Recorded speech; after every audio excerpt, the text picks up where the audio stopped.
before, whereas they ended up in the same situation again. Right? So we gotta look at our situation. We have to assess our situations, not emotionally, not by what the world tells you you ought to do, but we really have to look at our situation for what it truly and really is. Ashe? I mean, I feel like there's a disconnect here. Honestly, I'm hoping when I asked you earlier to come with me on this message, I don't want to leave you behind. So, is everybody with me? I'm with you. I'm with you. I don't want you to really think I get up here to look good. I mean, I like to look good. You do.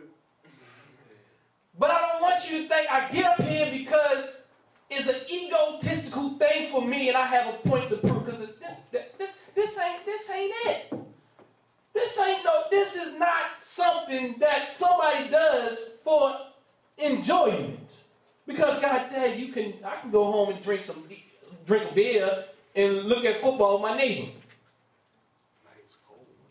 Nice cold. You got what I'm saying? So, it's not an egotistical thing. I hope y'all don't mind me going slow. Because I really don't have much to say. I have a lot to say, but I don't have many notes. But the reason why I don't have many notes is because I want to be able to project a message that touches you. To get you to start thinking about where you are and where you ought to be. Or where you're going to be. And what they say, where you are, don't focus on where you are, your current plight. Claim that which you say you're going to do. So if you say that I'm a restaurant owner, start saying that you are a restaurant owner. Stop saying I hope and wish I was a restaurant owner. If you say that you want to start a school, stop saying I want to start a school. Start saying I own a school. Ashe. Ashe? Ashe. So never get caught up by your current situation.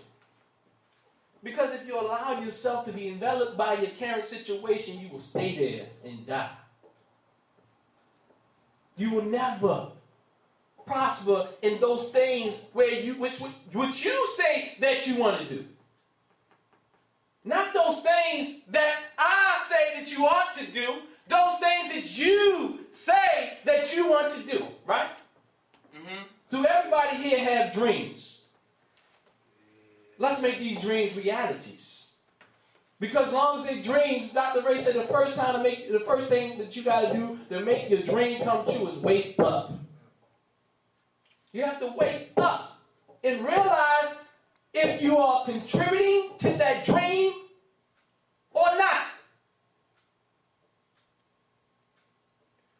Ashe? Ashe. So many times our lives are very foggy when we get caught up in this state. It's unclear. That's why when Brother Sankofa asked me earlier today, I said, what is he talking about when he says clarity? I'm not talking about clarity of skin. But many times if your skin isn't clear, that can be showing you that something is not going on right within inside of you. Mm-hmm.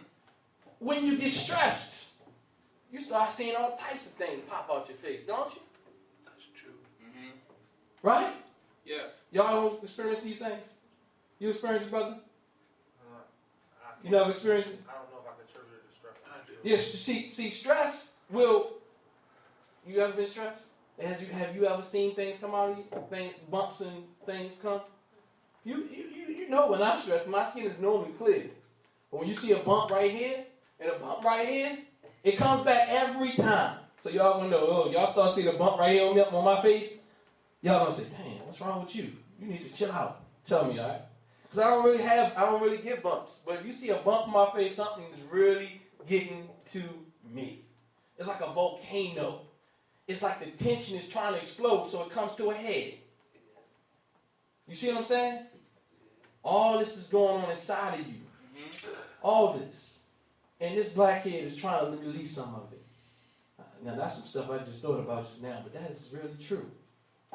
You know, somebody bust a bump for me. So again, the lights are foggy. The fog becomes so thick that everything in your hands that you're working on becomes heavy. When you're going through fog, you feel like you're carrying your papers. You're carrying your plan. You're carrying your briefcase with your tools in it. But you're like, man, sometimes you gotta, the fog is getting thick. It's getting heavy. The fog is probably 30 pounds and you already got 30 pounds in both of your hands, and then you feel like you have to drop these things. And what happens is all that you have been working on,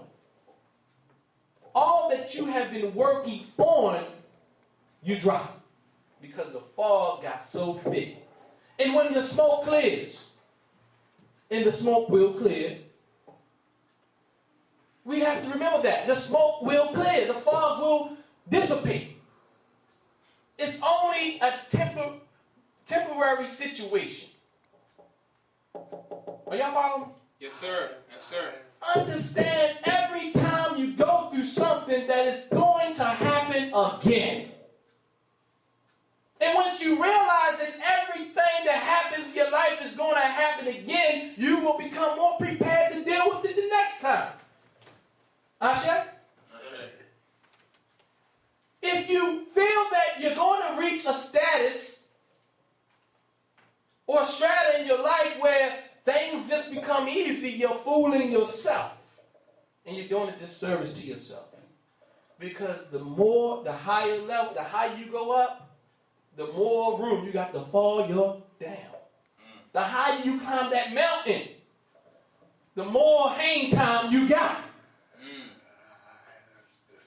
Now, this is why some people sit at the molehead. Because they are so afraid to climb the mountain because they know it's a long way down.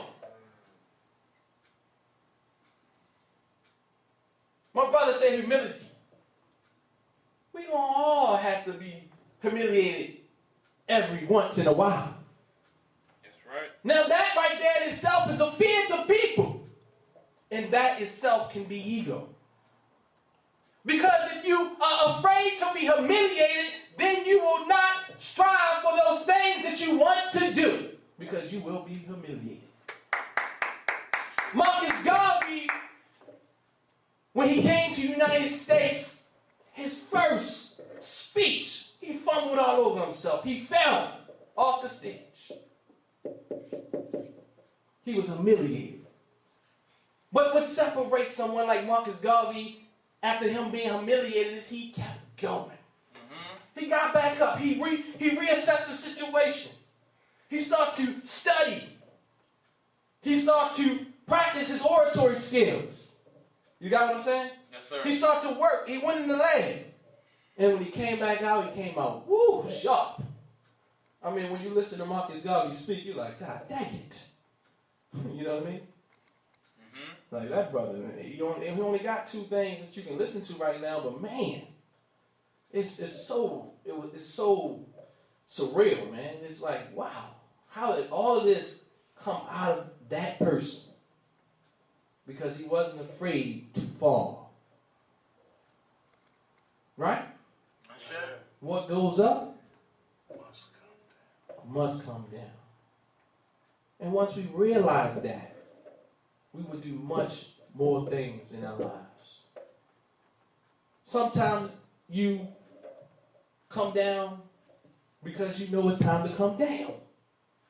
And sometimes you fall, but you have to come down. Are you with me? Yes, sir. Yeah. So don't be afraid to fall. Because everything has a season. Right? Are we connected? Yes, sir. Everything has a season. And I'm thinking about us who are afraid to do those things. But, I mean, anything. I mean, all people are afraid. I mean, I don't care what nobody tell you. Let's not get all caught up in scripture. You know, we are afraid of something. Right? Can y'all be honest? Hey, look, man, you scared of that. Look, you know, dude come down the street, you know, I ain't scared of nobody. Man, if you wasn't afraid, you wouldn't be packing. That's true. That's true. Right? That's true. We are all afraid of something. So when I try to push people, I'm pushing them because that's what needs to happen. Saying that you are not good in something is an excuse. Y'all like, what is he talking about? You can always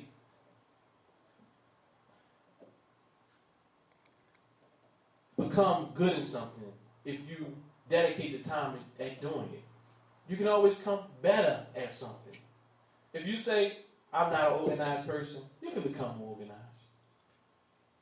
It may not be something that you are readily or, you know, that you feel the Creator has put you in. But we are pretty much the sum total of what we have been conditioned to do. Mm-hmm. You can't speak Spanish. Why? Because you wasn't taught to speak Spanish. Right? Yes, sir. How many people are afraid to learn a second language? You're afraid to learn a second language. Because you're like, man, that's a lot of work. But if you really want to do it, you will learn it. Ashe? So, what do we do when the smoke becomes thick? Or becomes too thick? Most of us, again, we drop what we're holding. We drop the plans. Right? We drop the sketch. We drop those things. That's why many of us don't make it through school, or many of us, because life gets in the way, or many of us don't start that business that we want to start because life don't realize that which we dropped was important. We don't realize the importance of what we had dropped. Ashe? And we... My hotel. How's everything? We throw the baby, like Dr. Morgan said, we throw the baby out with the bathwater, but he said that we not only throw the baby out with the bathwater, we throw the baby, the bathtub, and the bathwater. So now, what is this bathwater that we're speaking about? When you throw the bathwater out, what is this, y'all? Metaphor. A metaphor of what? Everything. Everything. Throwing away everything just because we don't like something. No, what is the bathwater? That's contaminated. Ashe. Okay. The bathwater is the impurities. Right? We throw out the impurities. This is what you're supposed to do. You're not supposed to throw out the vessel, the bathwater, and the baby. Just what is impure. Even in this country, even in this country, this wretched country that we live in, there are things that we don't like, right? But we have to be honest with ourselves. Really honest with ourselves. Really honest with ourselves and admit that there are some things in this country that are good. Oh, it's Western. Oh, Europeans created it. That's my beef again. How can we have created everything and then you go ahead and say that they created it? They may have perverted it, but they damn sure ain't created from your philosophy. Right? I'm going by your philosophy, not mine. Your philosophy is that they didn't create nothing. They perverted it. So let's use that. So let's say, again, let's not throw out the bathtub, the vessel, the baby, and the water. Let's just throw out the water. Ashe? Ashe. There's a saying that